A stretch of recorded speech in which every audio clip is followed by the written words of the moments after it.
Hi guys, Jeb here. Today we're going to be learning how to build a resume. Now what's a resume for? Why are you doing this in the first place? A resume is a short one-page paper that's going to explain to a business who it is you are and why they should hire you. What your skills are, what you know, and who you are as a person. The other thing a resume does is that small mom and pop shops a lot of times will only ask for a resume and not ask for an application from you.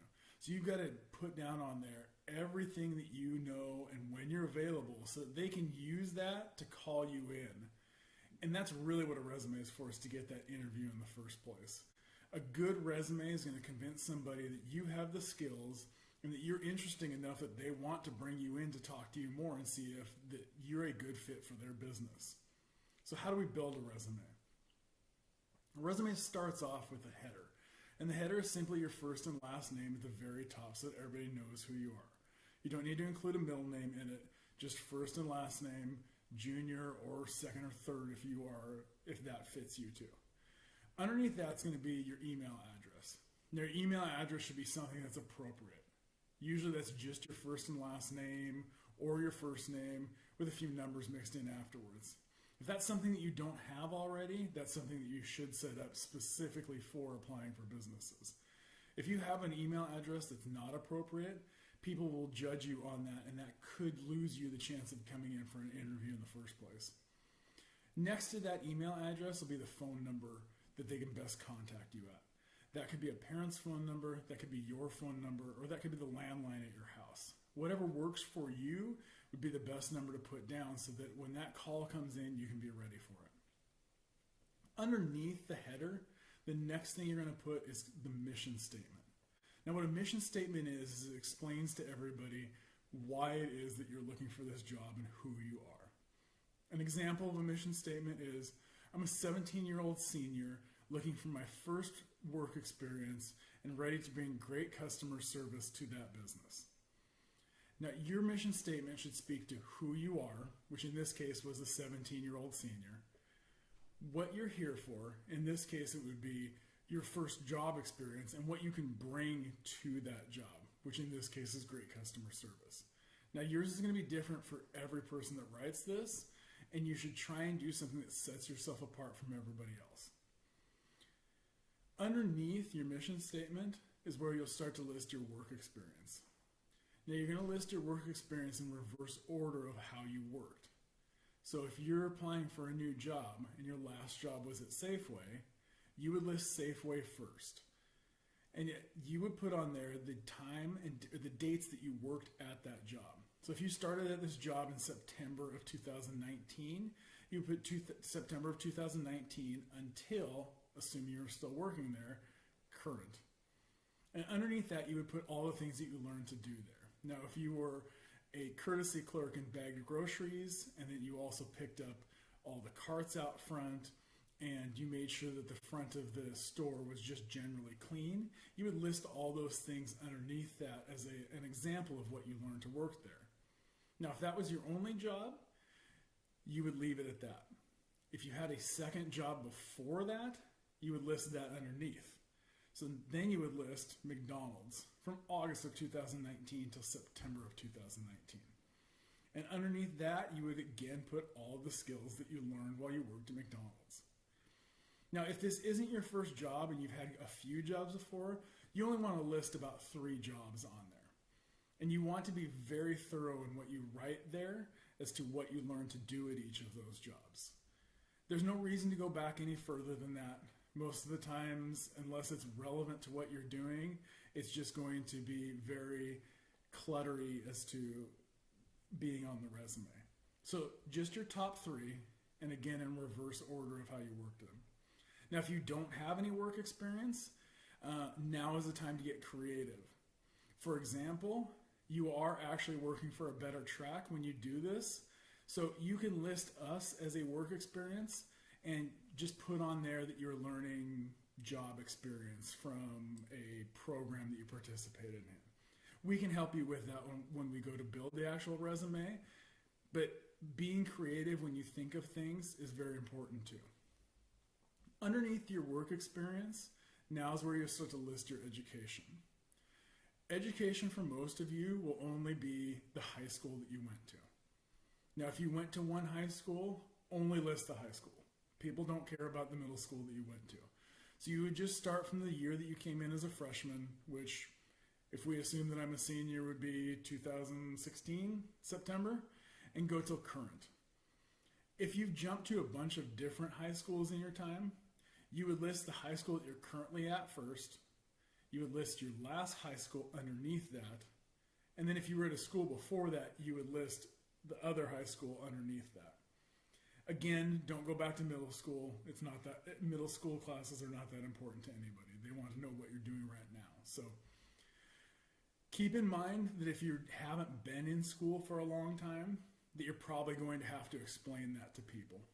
And if you are in EET, we've asked that you get back into school, so that's something that you can list as your first thing on there. So if we're helping you get re-enrolled into an alternative school or a GED program, that's also something you would list as your first thing on there. People want to see that you're trying to further your education, and it's very important that you display that on your resume as well.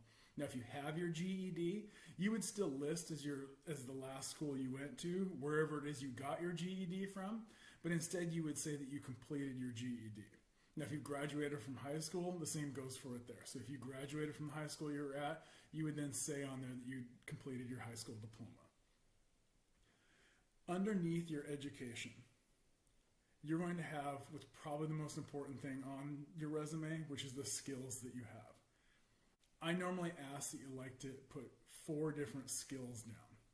Now, those skills can be good time management, hardworking, reliable, always on time, things like that.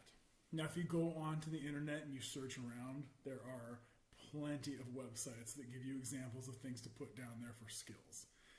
Go through that and pick a few things that you think are important to you and reflect who you are as a worker. Those are the ones you're going to use on your resume. Now, it's not just good enough to put down those certain skills that you picked on there. You got to give people examples of what it is that you do. So if I say that I have good time management, my example for that would be, if I've had another job, I could say that when I came to work, I prioritized the jobs that I needed to get done to help the business run smoothly. And then afterwards, I continued to look for things that helped out my coworkers and my business to fulfill everything that they needed to do during the day. Now, let's assume you haven't had a job before. How does this apply to you when you say I have good time management? Well, in that case, you can use examples from your home life. So if I'm to say that I have good time management, what I would say if I'd never had a job before is that when I have chores on Saturday morning, I prioritize the chores that help out my family at first, and then I look to do other things afterwards that make life easier for my family as I'm working.